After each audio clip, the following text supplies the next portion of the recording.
2026ஆம் ஆண்டுக்கான ராசி பலன்கள் விருச்சிக ராசிக்கு எப்படி இருக்க போகுது அப்படிங்கிறத பற்றி இப்போ பார்க்கலாம். விருச்சிக ராசிக்காரங்களுக்கு இந்த வருஷத்தோட தொடக்கத்தில் வந்து சனி பகவான் வந்து 5ஆம் வீட்டில் இருக்கார்.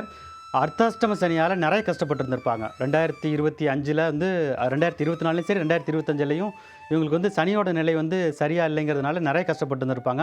சில பேருக்கு வேலை போயிருக்கும், இல்லைன்னா வேலை பார்க்குற இடத்துல நிறைய பிரச்சனைகள் இருந்திருக்கும், உடல் உபாதைகள் நிறைய வந்திருக்கலாம். அது இப்போ வந்து சனி 5ல் இருக்கிறதால கொஞ்சம் ரிலீஃப் வந்தால் கூட குரு பகவான் வந்து 8ல் இருக்கார். அதனால இந்த சமயத்தில், அதாவது இந்த வருஷத்தோட தொடக்கத்தில் எப்படி இருக்குன்னா, உளவியல் ரீதியான பிரச்சனைகள் ஏற்படுவதற்கான வாய்ப்புகள் இருக்குது. இது எப்படின்னா மெயினாக வந்து ரிலேஷன்ஷிப்பில் இருக்கவங்க தான் ரொம்ப ரொம்ப கவனமாக இருக்கணும். அது லவ்வர்ஸ்க்கு வந்து பிரேக்கப் பேஸ் போகிற மாதிரி கூட இந்த டைம் வந்து அப்படி தான் இருக்குது.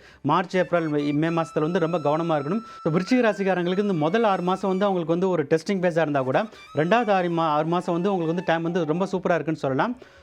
ரிலேஷன்ஷிப்பில் எவ்வளோ தான் பிரச்சனைகள் வந்தாலுமே அந்த பிரச்சனை எல்லாத்தையும் விட்டு கம்ப்ளீட்டாக வெளில வந்துடுவாங்க.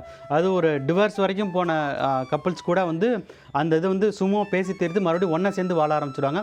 அந்த அளவுக்கு அவங்களுக்கு வந்து டைம் வந்து சூப்பராக இருக்குன்னு சொல்லலாம். வேலை பார்க்குறவங்க வந்து முதல் 6 மாதம் வந்து கொஞ்சம் அவங்க வேலை பார்க்குற இடத்துல கொஞ்சம் கவனமாக தான் இருக்கணும். மார்ச், ஏப்ரல் மாதத்தில் ஒரு டெஸ்டிங் பேஸாக இருக்கிறதால பாதிப்புகள் வந்து அதிகமாக வரதுக்கு வாய்ப்பு இருக்குது. ஆனால் ஜூலை, ஆகஸ்ட், செப்டம்பர் மாதத்தில் அவங்களுக்கு வந்து ஒரு கெரியரில் வந்து ஒரு பெரிய பிரேக் த்ரூனே சொல்லலாம். அந்தளவுக்கு ஒரு புதுசாக ஒரு ஜாப் கிடச்சிரும். சில பேருக்கு வந்து ரொம்ப நாளாக வந்து ஃபாரின் கண்ட்ரி போகணுன்னு ட்ரை பண்ணிட்டு இருப்பாங்க. அவங்களுக்கெல்லாம் அயல்நாடு செல்லக்கூடிய யோகம் வந்து இந்த வருஷம் வந்து விருச்சிக ராசிக்காரங்களுக்கு ஜூலை மாதத்துக்கு அப்புறம் கண்டிப்பாக இருக்குது.